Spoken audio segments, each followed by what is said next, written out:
Welcome to the IVM Podcast Network.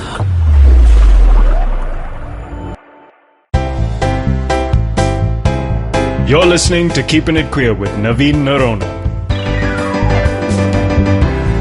Hello everyone and welcome to an all-new episode of Keeping It Queer. Today in the studio with me I have two young men who are using photography and videography as a means to capture the uniqueness of being an LGBTQ individual in India. From Qgraphy I have Karthik and Kleston with me. The reason both of you are together here is because you're not a couple. That's a shame. No. Damn. But you all work together for Qgraphy, which Yes. is something you all founded together. So let's start with you, Karthik. So Qgraphy was founded by Raj Pandey, and he got along with me, and we sort of coined the name together, and we formed the group. Now, as we know it as Qgraphy.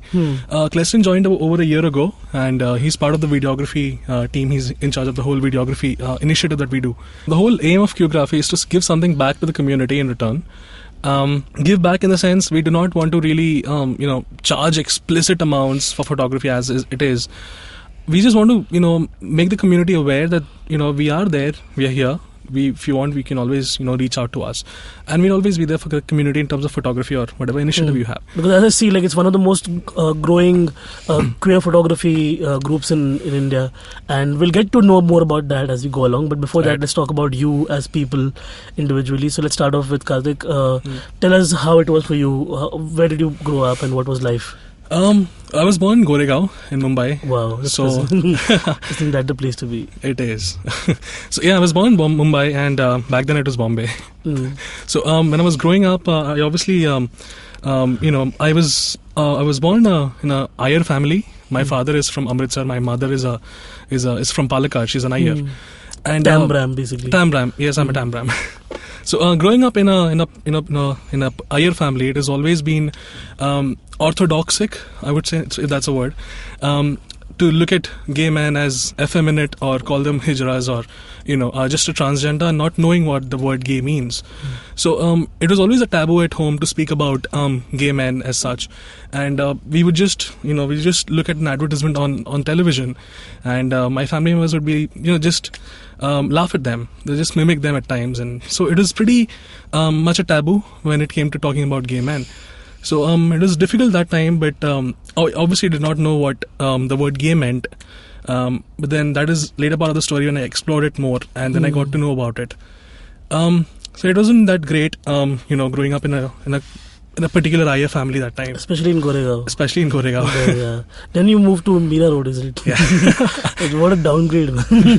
Yeah, blame it on the property. Yeah, but then I think that's cool because that you came to live closer to where I live, and now to all the others in the studio right now who don't know, Karthik is one of my closest and the oldest gay friends I've had in the city, and it's quite a miracle to have survived because how fickle friendships are sometimes, especially. I agree. Yeah, so here we are, and I'm really glad you've done so much for the community. I always got inspired by the fact, even back when we were on these weird dating apps, and I didn't find anybody who had a very prolific or a nicely written bio except this guy.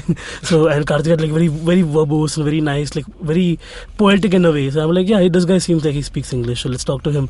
And so then that's how we became friends. And it was you are very fiercely open about it, and that's what is admirable about it. Yes, because I never really felt the need or felt that I should hide my sexuality in a closet. Right since I was in college, I came out to a couple of my friends, who were my close-knit friends, in fact, and I opened up to the whole group saying that I like guys more than I like women. So it was very suppressing. My sexuality sort of felt like it was overpowering me when I was in the closet. So I never really felt the need to keep it hidden. I wanted people to know about it because I obviously could not hide my identity. But was there a trigger moment back then? Was it for you? A trigger moment? Not really, no. It happened once when I was at a marriage. One of my relatives, they asked me what my future plans are and would I ever get married. So I just looked at the couples who were on the stage, and I just felt this is not what I want to do. So I spoke to my mother that night. I said I will never get married in my life, and she was a little.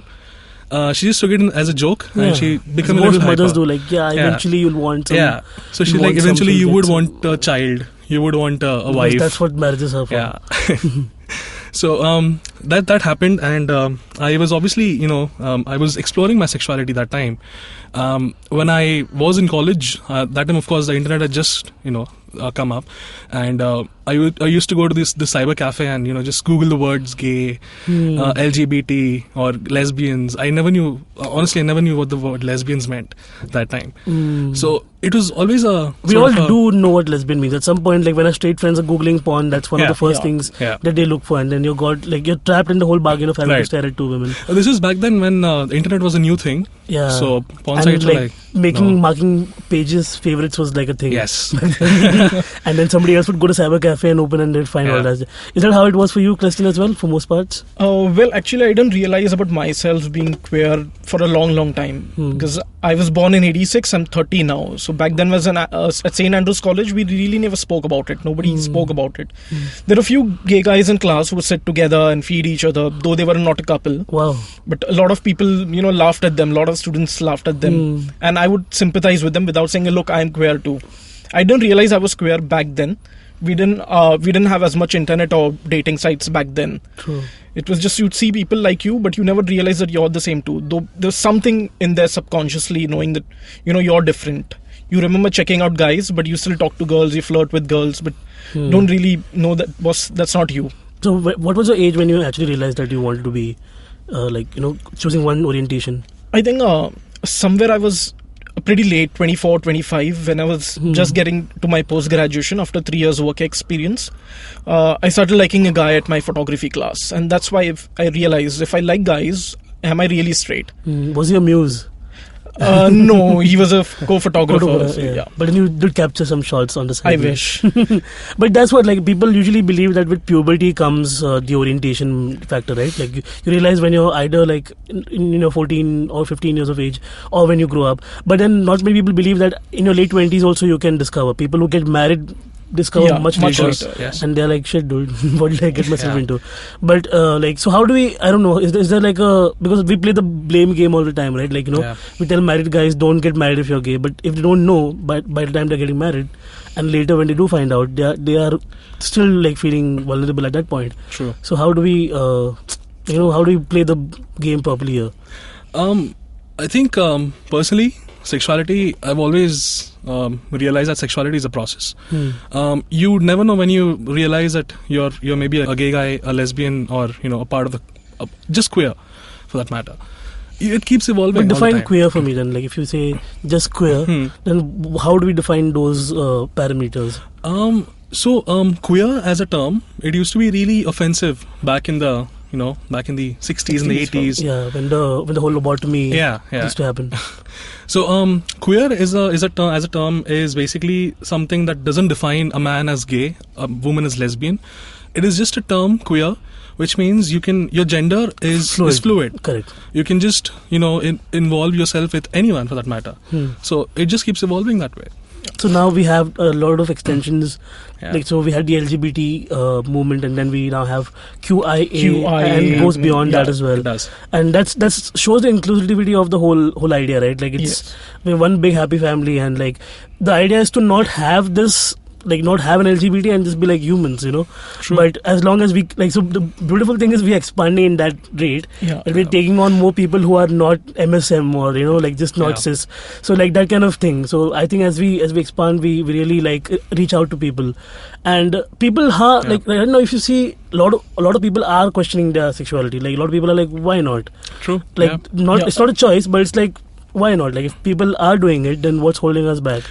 I remember one of my closest friends, whom I knew for over 5 years. She just recently came out to me as a bisexual woman, and I never knew that she was a bisexual woman because obviously she would talk about boys all the time. We used to look at boys at the same time, and we used to flirt with boys at the same time. So she just came out to me recently saying that she's a bisexual woman, and she recently had an encounter with a woman. Oh, nice. So so it questioned her her thought process and how it evolved in herself. Shake things up a little bit. Yeah. It did. So it happens like this, when you speak out, when you speak with people, it gives us courage and strength to a lot more people to come out. When I came out to some of my friends, suddenly everyone's stumbling out of the closet, one after the other, one after the other. Is the world gone gay or what? Yeah. So I think you give strength, every time you come out. It's You like a give very someone- weird yeah, I agree. Narnia analogy. Yeah. Like these people are just Yeah. stumbling out, but instead of younger, they are gay at this time. This is Yeah. But yeah, there's fur coat in Narnian closet as well. So Of course. you have to have gays there. But as I said, like coming out of the closet is a very personal decision, and it has to be taken. So like both of y'all were still like much older when y'all came out, right? Yeah, pretty much. Pretty much. Yeah. You were much older, Cleston. How old were you when? About 25. Correct. So, About 5 years ago. okay, and you were 17. I came out when I was 17. Okay, so we'll talk about how y'all came out after this break. So we'll take a quick break. We're keeping it queer, you guys. Of course. Yeah. Finding the right drink at the right place can be a big challenge. Exploring a new destination to its fullest could be a daunting task.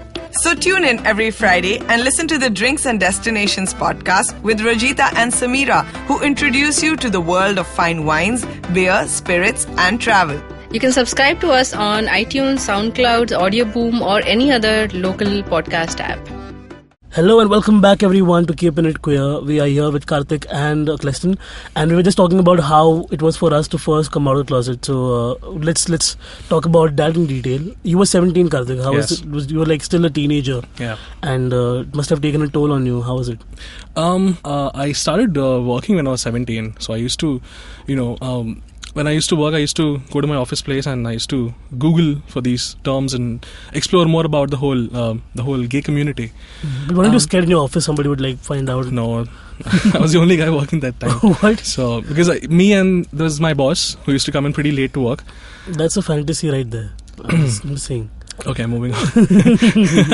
No, not really. He was a very nice guy. He was actually one of my greatest mentors in life. I used to, look out for these terminologies and explore more about my sexuality. And that's when I sort of realized I actually went for Kashish, the Kashish International Film Festival in Mumbai. And there was one instance where we were all seated in the auditorium, and Harish Iyer just suddenly walked in because I think he was part of the panel discussion, and he came and spoke about the whole journey of his sexuality and how, his story basically. Yeah, we've had him on the show, so Oh, right, okay. he did tell us about the whole. Right, absolutely. So I remember this one particular line that he said in the panel discussion. He said, never be ashamed of who you are. If you just suppress your sexuality, you'll just find it more, it'll just overpower you. Yeah. So don't let it ever, overtake your existence. I think that is one of the most beautiful lines that I heard that time. That night is when I came out to my mother. I went and told her that I do not like women. I think I'm gay. And the first thing that she said is, you're just mad. I don't think what you're saying right now even makes sense. Plus you're 17, so like they think you're Yeah. not ready to take So all these worldly decisions. I don't think age was ever a problem as a discussion, as a point of discussion between me and my mother. So the next thing she said is, you are my son. You cannot be gay. My blood cannot be gay. So that was really a devastating point at certain level, because your own mother saying that you cannot be gay because you are her son. So but I let it be that time. She obviously took a lot of time to come around the fact that her only son was gay. So yeah, that is one turning point in my life. How was it for you, Cleston? Pretty much similar to what Karthik said. So how I came out to my mom. And you're from a very Christian conservative. Yeah, I'm family, very Makapao Goan family. Yeah, we are not very conservative. We are not crazy. We go to church and all that. But mom is not a Bible thumper. Okay, So not that crazy. Then. Yeah, we're not that crazy. So it so happened we were back after a wedding, and I'd been joking, but I just told mom, I want to marry this guy, and mom was like, you've been joking about this so often. What's wrong? Why you being this way? And she really got upset. So it was all and like alag se for you because you were like, I'm not going to getting married ever, Yeah. and you were like, I'm going to marry a guy. Yeah. let's So, try this and way. It was supposed to be jocular, but then she sent something amiss because I'm repeating that so very often. Yeah. And then something happens and I break down and I come out to her. And then she breaks down and she's, oh, you're my only son, this can't be possible. Why is this happening to our family? But in the end, she says, you're my son and I will support you no matter what. But is that I the think- only son theorem that even I'm the only son after two Oh, sisters? Lord. Yeah. So is that like why like they're actually rationing out the gays based on like No, one but son? other than only son, we are the only child. We're the as only well. So child. Oh, no so- siblings. no So siblings. that makes it even more difficult for us. Because घर का नाम घर का वारिस हाँ. कौन देगा? So then how did they come around, both your families? So mom really doesn't speak about it anymore after that day. Just once or twice, but not really after that. Probably she's still expecting me to get married someday. Yeah. And I think same goes for Karthik. Even Tumble Karthik's- back into the closet one day. Yeah, probably. tumble back into the closet. So the same thing even goes for me also. My mother expects me to marry a woman one day. But still, like, I think she's been much more. She's pretty Accepting. much accepted it, the whole thing, but somewhere deep within, she expects that one day I'll suddenly change and and I'll get a woman in the house. Yeah. So I think that's a desire of all mothers to Yeah, become they- Yeah, sahas. at some level that's they, what- they do yeah. want like that. They whole, want their you know, bahus, yeah. हाँ गहने देना है साड़ी देना है. और torture Yeah. करना है some level पे Totally. उनको पोछा लगवाना. You know, it's all part of the deal. So, but I don't know, guys can do that better. Of course they can. There's no difference between that. Like पोछा तो सबको लगाना ही है. But I think that with our parents, like, we are still like quite young in comparison, and we still have to like answer to a generation that is never been involved in this conversation. They never had this in the mainstream. They never had this coming out closet ideology ever. And if it was happening back in the day, it was happening all behind closed doors because that's where they were comfortable. But now, like with the whole 377 movement and everybody wanting to fight for rights, it's become more vocal. And now they can't even turn away if they want to. Like when I spoke to my mom for the first time, she knew about it. And that's because she saw it on the news. But in the news, it was all like demonized and it was all Yeah, like Of course, yeah. it's all like, you know, even currently now the good thing is after the whole Supreme Court verdict overturned the High Court verdict, there was a change in the atmosphere with the media people as well, because True. they realized because of the whole fact that the 4 years we had, everybody came tumbling out of the closet, as you Exactly. can see. You know, people were like, now we have rights, now we can be safe. So that was forced a lot of people to come out, and then Yeah. they were like, we can't go back, dude. There's no Yeah, there's no no turning going back. there's no going back after this. So that's when people realized now we need a change in the whole tone, and now we have much more coverage in the media Yeah. and positive coverage for that matter. Of course. I think a lot of sensitization has happened in the media. A lot of them have supported us over the years. They've come to our pride marches, our events. Mm. And they obviously showed in good light. Yeah, good luck. Of course, yeah. So the whole issue surrounding LGBT issues has really come out recently, and the whole reason is surfaced more prominently is because of some instances where LGBT people were targeted in the community.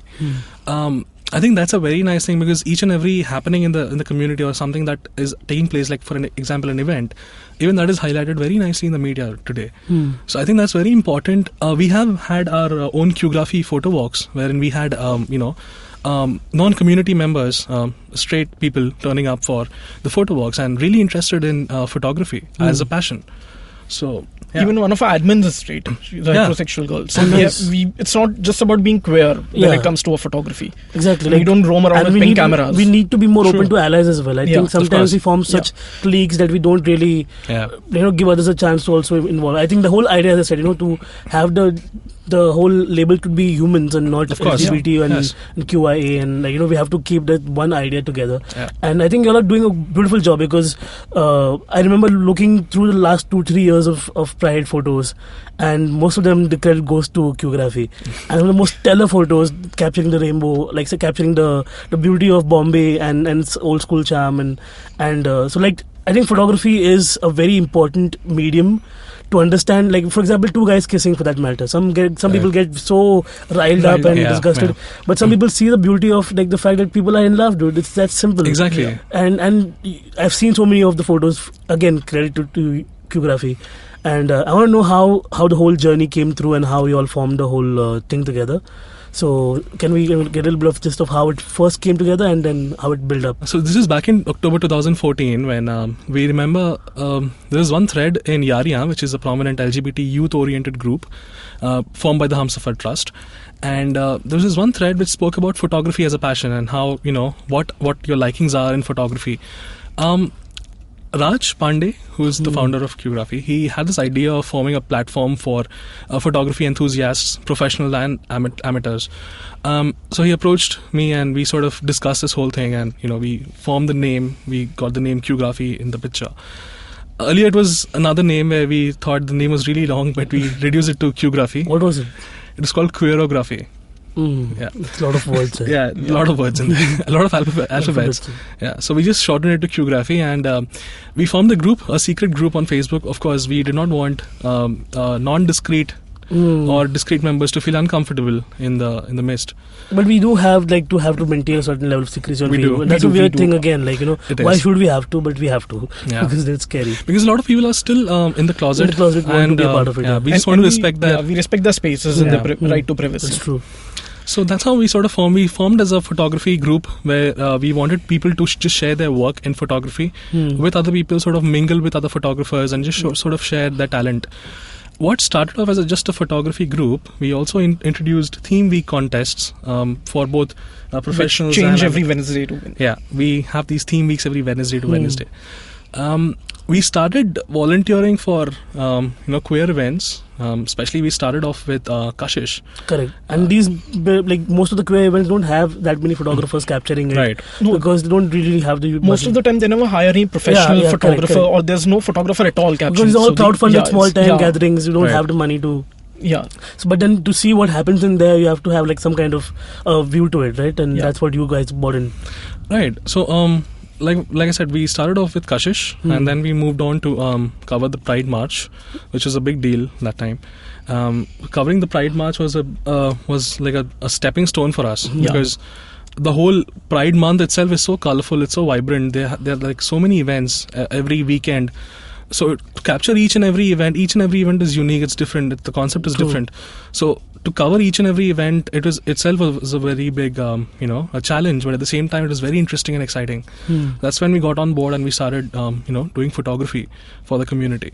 Yeah, and we're doing it at a very, very low budget. We don't have expensive equipment as you would generally require to cover such huge events. True. But we have a lot of volunteers coming in. We have a chota sa fund set up and all that. So we were officially hired by Queer Azadi Mumbai, which is the collective of holding all these events, Yeah, including the March. QAM, we call them. Yeah. QAM, yeah. Awesome. That sounds amazing, guys. So we'll come back now from the next break and discuss how you plan to grow on this and how this is going to play a key role in helping a lot of other queer individuals, both out of closet and in the closet. Yeah. So let's take a break. We're Yes. still keeping it queer, guys. Of course. Yep. We are queer. Did you know that some termites in Africa have a pleasantly minty flavor? Did you know that India's largest music festival was in a way conceptualized in Estonia? Did you know that the awesomest chips in the world are found only inside US prisons? Hello, I'm Chuck. I'm Sriket. And I'm Naren. And together we are Simplified, a podcast that helps you appear smarter to an audience that knows no different. or give you some stuff to talk about at parties. We are ultra crepidarians. And if you don't know what that means, Then tune into Simplified with a B on iTunes, Audioboom, or your favorite podcasting app. Episodes out every fortnight. Alright, so back again, keeping it queer. We were just discussing during the break how people sometimes do not give credit to photographers, and that's Exactly. that's a bitch. Oh, it And, is. So tell me, and that was what we discussed. Is basically it does not have to be like you took a gay person's photo or a straight person's photo. Gender does not dictate being an asshole as a human being. So why do people do that? Why do people just crop away your trademark and your nice little logo? I don't know. When you use a picture on Facebook, obviously you have to square it down to a certain resolution. So I think maybe that way it does go away, the watermark where it is placed. But I think if you sort of order food, just by touching someone else's platter, the food doesn't become yours, right? Yeah. So if you click someone's picture, the picture Unless does you not lick become it though, yours. like if you lick it, then it's Yeah, yours. then Yeah, okay. That's true about a lot of things, then actually. That's what I think it's just basic courtesy. It's just common, basic etiquette of just mention the name of the person who's clicked your picture. Just mention the name of the group that has clicked your picture. True. It's as simple as that. And we would really appreciate if just one word saying picture courtesy Qgraphy or picture courtesy Karthik Sharma. We've had people who say, "Nahi, mereko ye photo pasand nahi aayi," but the next thing you know, it's their profile, it's their Yeah. profile picture. And plus, how do you have the luxury of saying ki pasand nahi aayi? We Yeah, just exactly, do a yeah. candid shot of you, not coming and paying us for a portfolio. Exactly. We've had people crib about it, but the next thing is their profile picture. Yeah. We see pictures on Grindr, on Planet Romeo. So which were clicked by us. HD quality on Grindr is like porn for a lot of people. So you can somebody jerking off to your photo.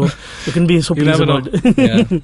Yeah. But the whole world of gay dating is so weird, right? Like in terms of again, like, if you all are talking about a medium like photography, which can tell so much about not only about a person but also about a situation or about a struggle that you're going through.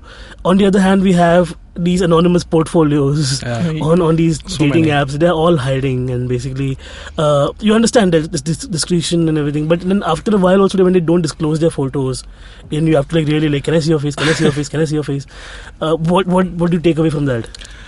I think the word troll came into existence because of these Grindr people. There are times when these people, whoever it is, they just make fake profiles on maybe Facebook or Plant From Your, Grindr, wherever.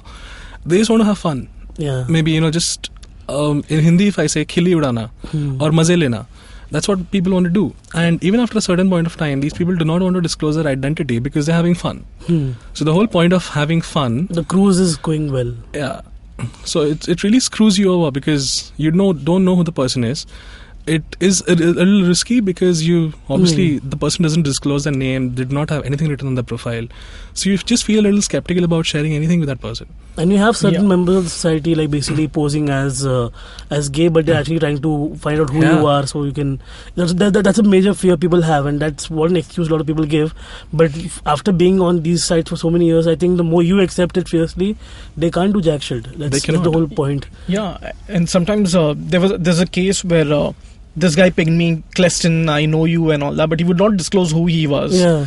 And I asked him, we've been chatting for a while now, at least can I know who you are? Now that we've probably some level of trust, the next thing he blocked me. Wow, okay. Wow, the power of blocking against someone who's actually out there. Yeah. But how do you see like the whole queer identity thing growing in this country? The more people talk about it, like there are, like Cleston said, whenever someone comes out, it obviously gives someone a ray of hope, a little courage to come out and talk about it. So that's how just one person comes out, a lot of other people get inspired, they want to come out too. So like he said, tumbling out, they all want to tumble out of the closet. So I think that is really changing right now because if you see a lot of people I personally knew of who had these fake profiles, they hid behind a certain Hrithik Roshan or a Kareena Kapoor. They now have actual names on Facebook and they even have their actual photographs on Facebook. They are no more skeptical about coming out. They're not ashamed of who they are, and they really want to be out there and do something for the community in return. So I think that's really an important aspect right now. Yeah, I think one of the things you do is build our trust level, make them comfortable. A lot of people, it is important to come out, rush those people out. A lot of people make the mistake of outing someone without their permission. So we need to really stop that. We need to understand that there's consent involved even there in that matter. Like people consent, have to, exactly. People don't understand the concept of. We have had so many cases on particular groups where people were outed without the consent. Yeah, that's a very big issue sometimes. So you need to understand the way you took time to come out, other people will probably need lots more time to come out. You just need to be supportive. That's it. No rushing them. Yeah, agree. So before we wind up the episode, what would you like to say to the youngsters out there or to other people who are listening to you? What message would you like to give them? Well, personally, I think I always say this to people who come out to me or even talk about it. Just don't be ashamed of who you are. Your identity is your own. Just own it and be proud of it. If you want any help will always be, that line, help will always be given at Hogwarts. Help will always be given in the community if you reach out for it. Yeah. It's always there. You just have to, just own it and be proud of yourself. It's not too difficult also to reach out. It's not too difficult. The Humsafar Trust is very famous for that. Of course it is. Just find Yaria on Facebook if you can, and they'll add you. And you can talk to a bunch of other queer individuals. And they're not even it's not only gay men or gay women. There's a wide spectrum of people from across, and widely educated people. Like you'll have filmmakers to lawyers, to magistrates and to police officers. Yes. People from all walks of life. You'll be surprised how much help you can get from different walks of life. True. Most of the times what I do is I would tell people approach the Humsafar Trust if you're in Mumbai because they're professionally trained counselors there. Usually some people are really depressed, and when you post in a general forum, there are a lot of advice, too many voices. And people like these who are depressed, or really don't know what to do, they need proper professional advice. Because sometimes people just troll, and the last thing you need to do is troll these people who are worried, who are anxious. There's always a random guy hi, call me for hard times. I'm like, why are you here? Just go away. So the trolls have to be weeded out. And so this professional help, just not somebody who wants to be an agony aunt. There's somebody who will set you right, who will put you in touch with, let's say there's a legal problem. Humsafar will put you in touch with a lawyer. They'll give you legal advice, sexual health, and a lot of things. Even counseling, for that matter, they do a lot of counseling. So always go to the right sources. Listen to your friends, but there's good professional help around. And we live in a time of the internet now, so it's much more accessible. People are out there talking about it. We'll have proper TEDx videos for that matter, and you'll see Tim Cook is out there. So we have all these famous people also coming out of closet, Elton John, and that was a main factor for me personally. I was like, hey, Elton John can be gay, then I can be gay because he's awesome. I love Elton John. I love Elton John. Yeah, let's marry him together, guys. Yes, so that brings us to the end of this episode. Great. This has been fun, you guys, and I hope you had fun too. It was great fun. Really nice.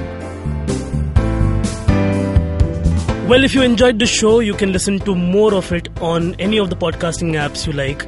You can look out for us on Audioboom, Pocket Cast, Stitcher, Beyond Pod. But if you're looking for us on the iTunes India store, you might have a bit of a trouble finding us because of the language used on the show. So be sure to change your location and then listen to us. For now, it's me, Naveen Narona, signing off. Goodbye. Thank you so much. And please continue keeping it queer.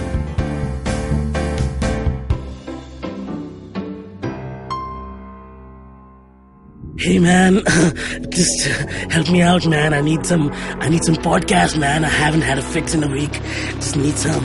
Don't you worry about it. I got podcast galore for you, man. Just go to ivmpodcast.com. You can also find us on Facebook, Twitter, and Instagram. Thanks, man. I'm gonna check it out.